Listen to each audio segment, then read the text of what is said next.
Assalamualaikum warahmatullahi wabarakatuh. Kita ketemu lagi nih bersama Bang Doris Channel. Sehat walafiat tentunya dan mudah-mudahan selalu dalam lindungan Allah Subhanahu wa taala ya. Sahabat dan saudara-saudara di mana saja berada, ini ada satu video yang sangat menarik sekali dan perlu kita ketahui dan kita pahami. Sebab di sini adalah di mana Mas Wapres kita, Mas Gibran Rakabuming Raka berpidato pada acara G21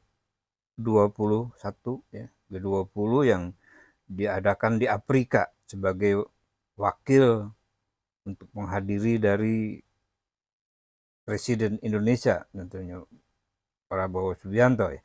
Di mana Mas Wapres di sini berpidato dengan lantang dan sampai menunjuk-nunjuk tangannya ya dengan keinginan yang sangat menggebu berarti ya.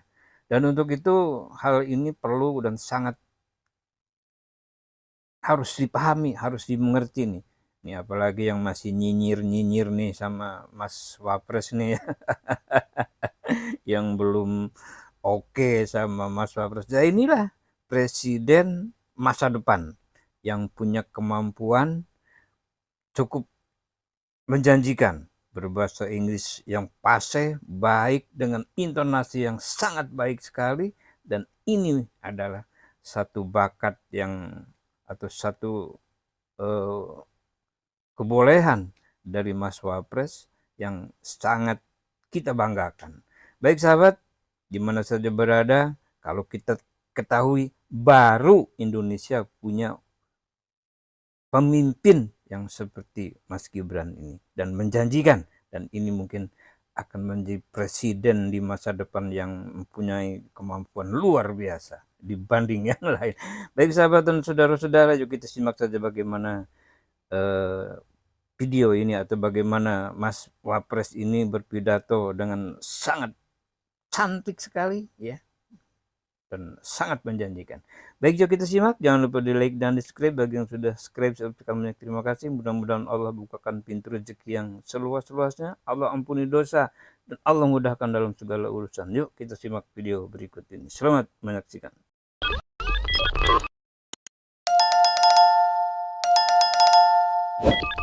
可以坐吧，我们的总统还在坐了。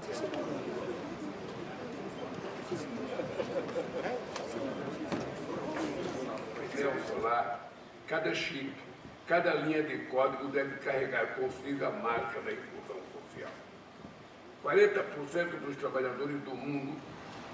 Your Excellency, President Ramaphosa, Excellencies, leaders of G20 countries, a fair and just future for all. This is our shared goal. But we must be honest. Are we moving toward that future or drifting away from it? AI will define economic strength for decades to come. Yet today, its benefits remain highly unequal, concentrated in a handful of companies from a few advanced economies.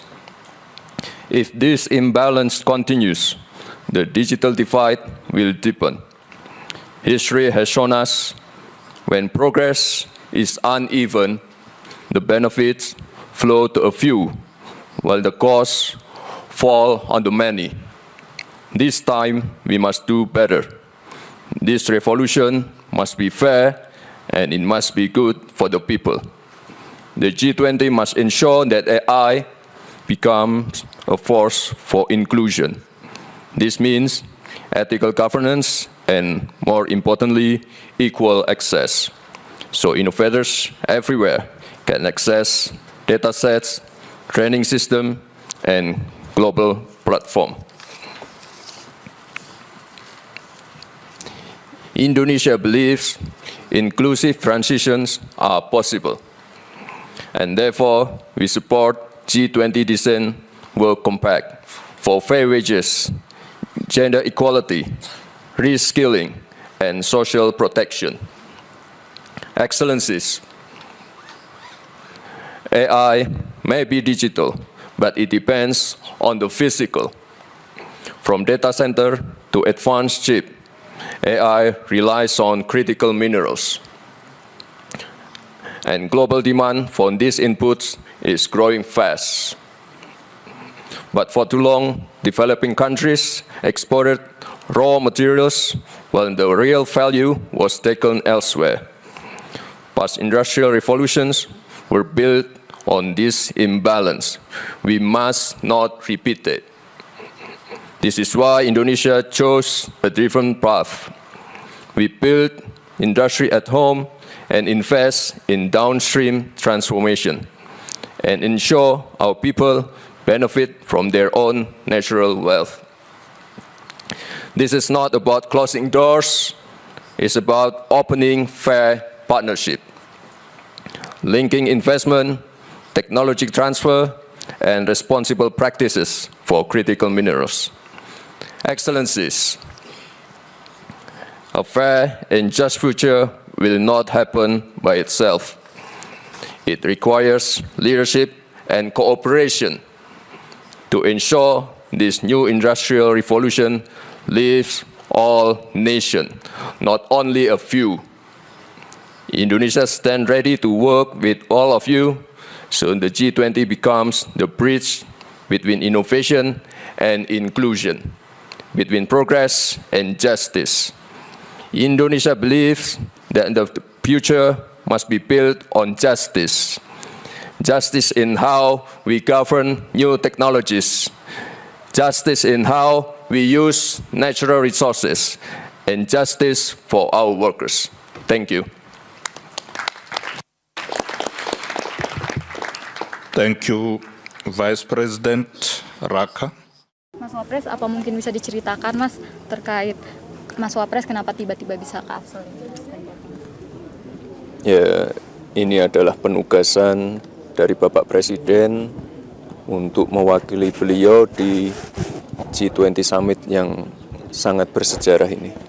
Pertama kalinya diadakan di Afrika. Dari hari pertama kita melakukan meeting CEO Business Forum, lalu G20 Summit, sesi 1, 2, 3 sudah berjalan dengan lancar semua, dan posisi Indonesia sudah kita suarakan di mata dunia. Pesan dari Bapak Presiden juga sudah kita sampaikan di depan para kepala-kepala negara. Saya terima kasih juga ke Pak Menko, Pak Wamenkyu, Pak Wamenlu, Pak Dubes. Acaranya berjalan dengan baik dan lancar. Oke, Mas Wapres, mungkin ada pesan Mas selama 3 hari ini untuk pesan-pesan untuk ke dunia begitu seperti apa? Mempertegas posisi Global South di tatanan global. Mempertegas apa yang sudah didorong dan diinisiasi Indonesia dari 4 tahun yang lalu. Keadilan ekonomi global ini yang secara konsisten Indonesia sampaikan terus. Jadi setiap negara berhak untuk menentukan arah pembangunannya.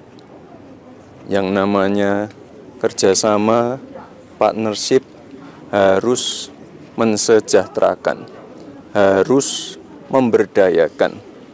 Seperti yang saya sampaikan kemarin, tidak boleh mendikte, tidak boleh membuat ketergantungan. Mas, untuk di rangkaian KTT ini juga Mas Wapres mengadakan pertemuan bilateral dengan sejumlah negara mitra. Boleh diceritakan Mas hasil dari pertemuan tersebut? Ya, kita sudah melakukan pertemuan dengan beberapa kepala negara. Saya sampaikan juga pada saat rapat itu, pada saat pertemuan, program-program prioritas dari Bapak Presiden. Misalnya MBG, hilirisasi, swasembada pangan, dan lain-lainnya. Hasil rapat segera kita follow up dan kita laporkan ke Pak Presiden begitu nanti kita sampai di tanah air. Ya. Oke, siap. Terima kasih, Mas. Terima kasih. Pulang-pulang.